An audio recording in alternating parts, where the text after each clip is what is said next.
changed. And you now want to be foolish. You now want to be foolish on your own because the same demon that made people poor in your family started making you sin offense. Very soon you left from the place your season changed. This guy was an unbeliever, Laban. He said, I have learned by experience. That means, Jacob, you are not ordinary. There is a spirit that follows you. And when you entered my house, the spirit came into my house. Can't you see the descendant of Abraham? Look at Joseph. Joseph was sold as a slave. The Bible said when he entered into the house of Potiphar, that that God prospered the house of Potiphar because of him.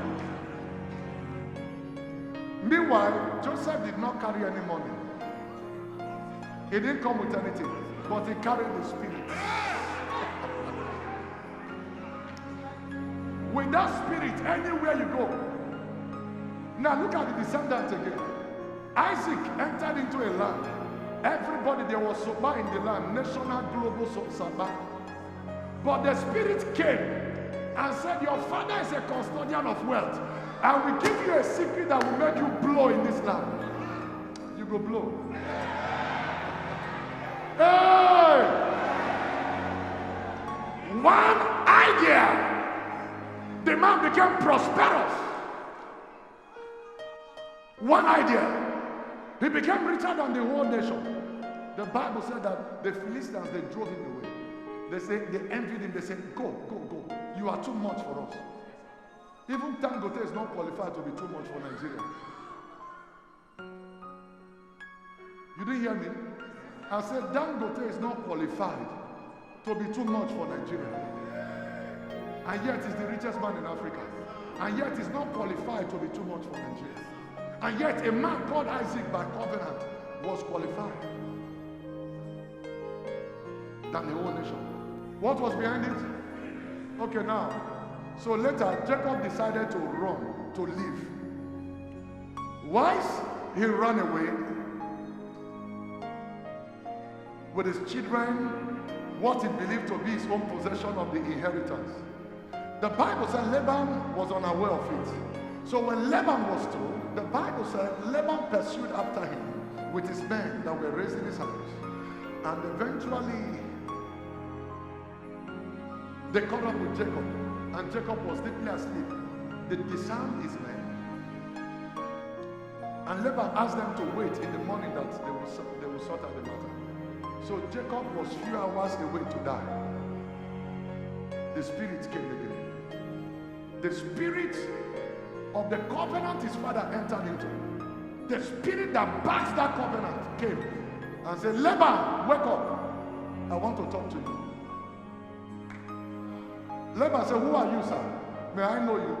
He said, I am the God of the father of that young man you want to kill. I am the God of his father, Abraham. He said, oh, I'm sorry, sir. What is the message? He said, let me tell you. That guy you want to kill, don't touch him. Don't say anything good or bad with him. If you touch him, I finish your family. If you touch him, I finish your village. I finish your country. Don't touch him. He took what belongs to me. God said, this one, there is a rule of exemption. So listen now. The covenants that other people break, they are in problem. Others break it, they are not in problem. The Bible said David went into the temple and ate the showbread that belongs to the priests, which was unlawful for a normal man to eat. The Bible said, yet it was not counted as sin unto him. You go and eat the bread. No, you go and eat the bread. No, get up, go and eat the bread. Say, now get the bread. Get up, go and eat it.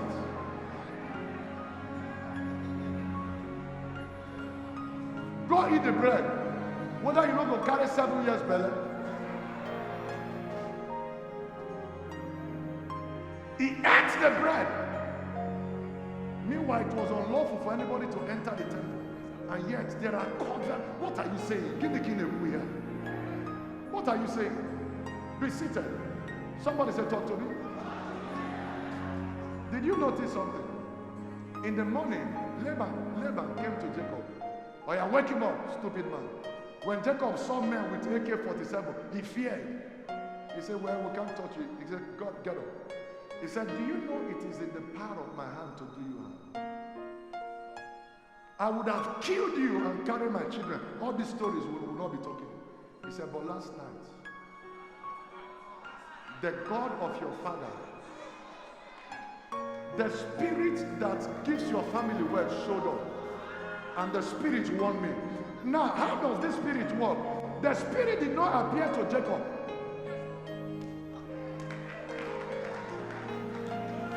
Is anybody with me? The spirit did not appear to Jacob. The spirit appeared to another man. He appeared to another man. So Jacob was not even aware. He was not in the midst.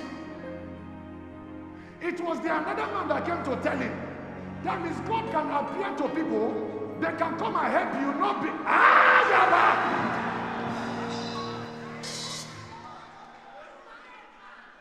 You don't understand the help of the Spirit. A man refused to help his brother, but yet the man came and said, I will help you. His brother is there. He didn't help his brother, and he can help his brother. Yet the same man came and said, I will help you. And the man started helping you.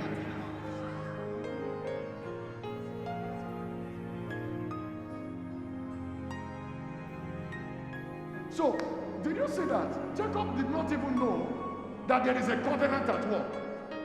Is it clear now?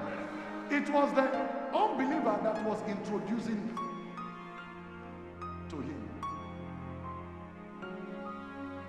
God appeared to an unbeliever, not to Jacob. So there is a spirit of poverty, there is a spirit of this. Forget the spirit of poverty. Bring in the spirit of wealth. Bring in the angel called money. He knows how to dismiss the spirit of poverty. The light shineth in darkness, and the darkness comprehends it. Somebody shout amen. Do you know sometimes you are in the right location,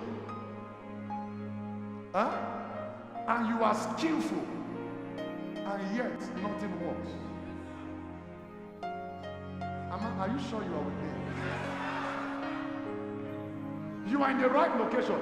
They say, once you open your shop there, that is where you go and look for millions of naira and open shop. You open shop there, and yet nobody sees whether your shop exists until you are unable to pay the rent. You have the skill, you have the goods, you have the location, but nothing works there because there is the absence of a spirit. And listen. How many of you know that Peter was a powerful fisherman? He knows the season when to catch fish best. Remember? He knows.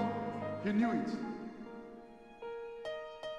But the Bible told us he went to the right location and fished, toiled all through the night. The Bible said he caught nothing. Now in disappointment, he began to wash up his nets. While he was washing his nets, Jesus showed up. And the Spirit said, come, I'm sorry about your business, but I want to introduce you to something. Are you ready? He said, yes, sir. Give me your boat.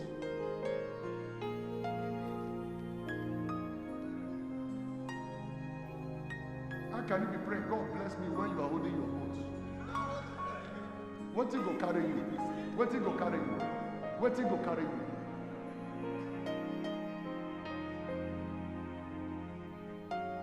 Bring your boat. Your evangelism is your boat. Your tithe is your boat. Your sacrifice is your boat. Your midnight prayer while others are sleeping is your boat. Your fasting is your boat. Give me your boat. You are holding the boat. It doesn't work that way. When is the best time to release boat? Every time the Spirit demands it is the best time. Every time. Every time. He that observeth the weather, shall not snow. And as long as you say, oh, the people say rain go far, no go farm today. Now hungry will kill you. Amen. Jesus said, give me your boat. I want you to also help me to saddle it. Then first what Jesus did, note, he was not carried away, became too compassionate and sentimental to say, oh, hey, yeah, Peter, no. First things first. He preached the gospel to the people. The kingdom first. Matthew 6:33. Seek ye the kingdom of God first, and his righteousness, and every other thing shall be added.